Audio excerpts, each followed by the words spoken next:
Salutations distinguées, chers amis de Kinshasa, de Brazzaville et des environs, particulièrement ceux qui nous suivent dans cette chaîne Canal Numérique Télévision. Je vous souhaite encore une fois de plus une excellente journée.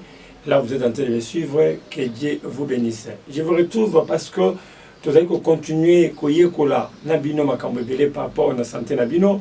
Ils allaient déjà bien-être, c'est déjà une école. Une école parce que nous appelle Nabino Ebele, nous international Ebele. Cela montre combien vous donnez importance à cette tranche.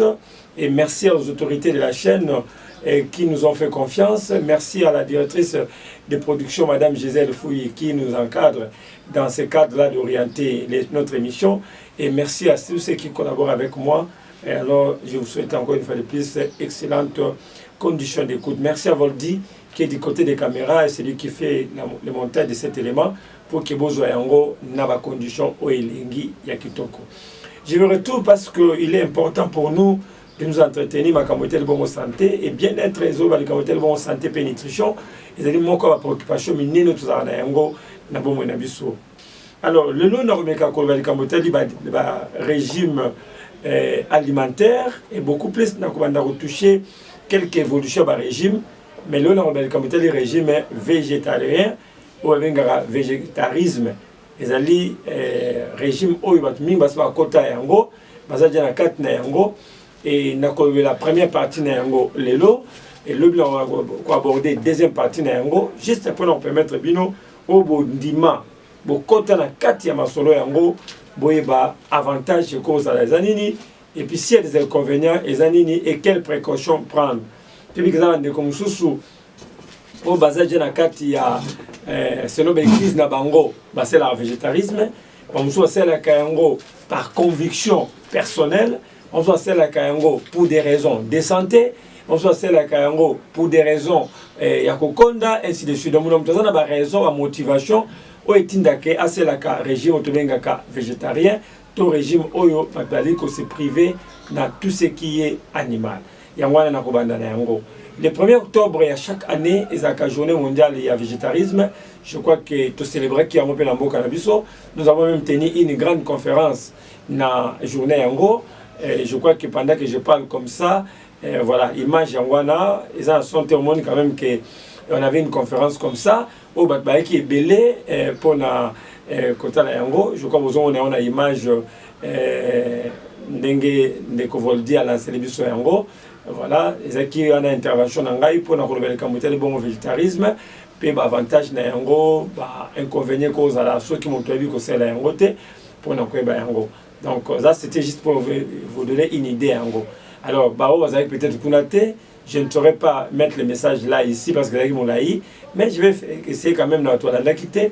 Vous au moins idée dans le Cambodia de Bongo, le Cambodia végétarisme. En fait, par définition, nous avons défini végétarisme comme un régime oyo pour supprimer en totalité les aliments autobengaka viande. Hein, les éléments du monde animal, hein, donc tout ce qui est animal, soit suppression totale ou bien un ndambo. Ok? Donc, soit majorité, il y a biloko ezali nango, soit totalité. Il y a biloko anatobengi animal. Parce que bato ça le régime végétarien, bazali ko se limiter notre benga végétal. Parce que ça le monde animal et monde végétal. Alors, le monde animal, ils allaient kouta na banyama, na biloko toliaka, tout ça na banyama, d'une part, tu allais na ba légumes, ba fruits d'autre part. Parce que dans le monde animal, tout ça na ba fièvre, tout ça na ba mbisi maï, tout ça na ba ndeke, tout ça na ba makokolo, tout ça na ba mbinzo, ils font partie du monde animal. Monde végétal, ils ont le monde oyo, tout le monde a ba lala, tout le monde a ba légumes, tout le monde a pondu, tout le monde a dessous, tout le monde a mapa est un monde végétal. Alors, ce que vous bateau à un régime végétarien, c'est-à-dire bango bandima totalement na kat na nyonso bazakara na itali bongo végétal seulement. Et bah on va un animal, bah on va lire nyonso moins égoïsme dans le sens que on doit lire animal, bah lire un peu végétal. Le bateau végétal, bah on va lire lire végétal à bamba, bah qui parle nyamate. Alors tu remets un peu koyekola de kamboyango. Mais le monde végétarien, on a un type na yango. Ils ont un type na yango parce que bato ba koti na kati ya régime wana ba pona moi lenge belé aussi la type na bango ya ba lima wana. Tant tu lenga type el boso lenga yango lacto végétarien. Ils ont batu oyo bandimi koliaka kaka végétal mais bakisi miliki. Tu dis que miliki ils appellent dérivé ya ba ngombe. Tant tu lenga miliki ya ngombe hein tous en rebelle moi n'attends comme ils étaient ou aligné n'attend comme miliki na ye a sponsoriser biso aye pas na biso alors tant on va na sima la miliki ya ngombe donc c'est comme ça donc voilà végétarien tu es végétarien mais lacto végétarien ça dit babakisi o to bengaka miliki na kati ya programme aliara ne baba nyama na mais amela miliki roza ya ngombe tout vous appelle végétal peut bien que miliki végétal pesali mais au moins ici oyuti na bangombe ababengi yango ba lacto végétarien bami ba tenir ba ovo végétarien bango babakisi ovo na maki bango babakisi maki à part biloko alia kawana abakisi maki o maki za soso mobimba maki azadi ya nyama aza protéine animale na kati na yango. Alors, bateau à côté na ovo végétarien, bango azo la bamaki, on fait partie il y a tableau, il y a ba alimentation na bango et biloko bango bazali kolia. Alia randunda, alia matembe mais abakisa pe maki. Donc on les a dit ba benga ovo végétarien. Tout ça ba lacto ovo végétarien et ça ba oyo babakisa à part végétal o baliaka mais babakisa maki na miliki. Ovo végétarien na miliki te kaka maki kaka na végétal lacto végétal na miliki kaka na végétal baliaka maki te mais ovo lacto végétarien bango basangisi na miliki na maki et puis na végétal donc bon ba évoluer moi mingi bake na ngambo wana to so binga bango ba psycho végétarien bango bakisa à part végétal au bazozo en général, on s'appelle mbisa mai. C'est un monde animal. Mais bon, on dit que mbisa mai. Et au makite, milikite. Azukaka, à la miba tembenaye, on l'a tembele, mais n'a moins bis. Soit sur l'ikayabu, soit mungusu, libundu, la mer, peu bon la bongo, mais abagisi mbisi, na katia végétal naye, oyo aliaka déjà l'habitude. Alors, toi, tu es végétarien strict. Ou tu es végétalien. Donc, il y a une différence entre végétalien et végétarien. Alors, végétarien strict, et ça va oyo, lingaka, atandenge nini, tout ce qui est animal. Okare uta na nyama. Et ça va mbisi, ndeke, maki, miliki, fromage. Et là, on a dit que tu as na miel. Le roi nyam ta sala miel. Nzoi, on lit en haut. Maïe, champignon, chenille, mizo, on lit. Et bah, quelque chose plus loin, même dans l'amba, au sentir à croco, on l'a tâté. Au sapat à croco, on l'a tâté. Donc, bon, bah, quelque chose de attends que tu tiens à tina bango, bah, que n'a. Et toi, tu es flexitarien ou semi-végétarien, c'est-à-dire flexitarien, c'est-à-dire bango bazarandeni. Bango, baliaka nyonso. Baliaka, biloko eza côté ya mbisi, côté animal, baliaka pe côté ya banini. Mais, baza exigeant, ya bakeno biloko, on fait ça biloko yo, eza penza bio. Hein, donc, respect à strict valeur. La biloko on s'est dit ninga on sa biloko wana ezate ke biloko mo bozolia basala on ba chango chimie engrais chimique mbisi babuma na ba kisi o ndeke o maki o alesa ba sauce ba olia ba boire maki yi wana te finalement maki penza mama sauce aboti voilà un peu bandeko ba différents types végétariens oyo bazo présenter biso yango.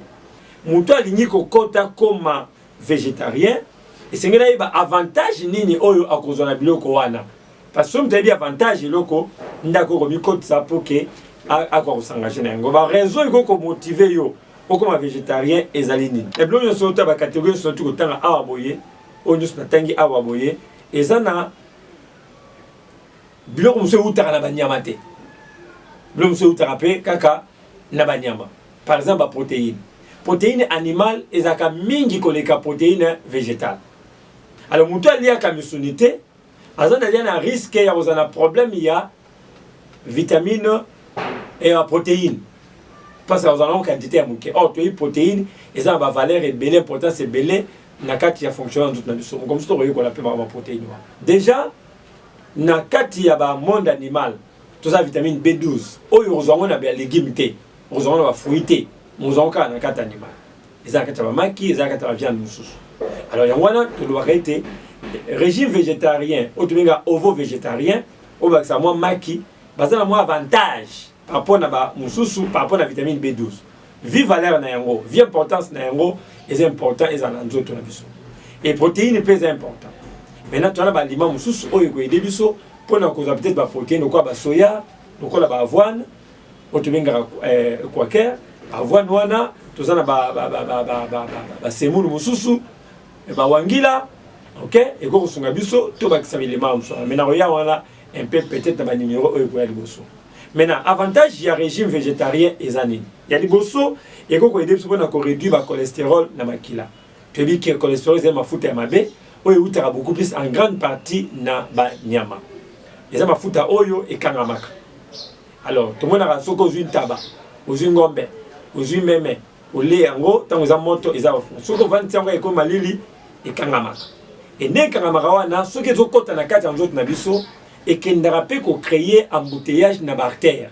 Artère, c'est là où il ça, makila et les caca.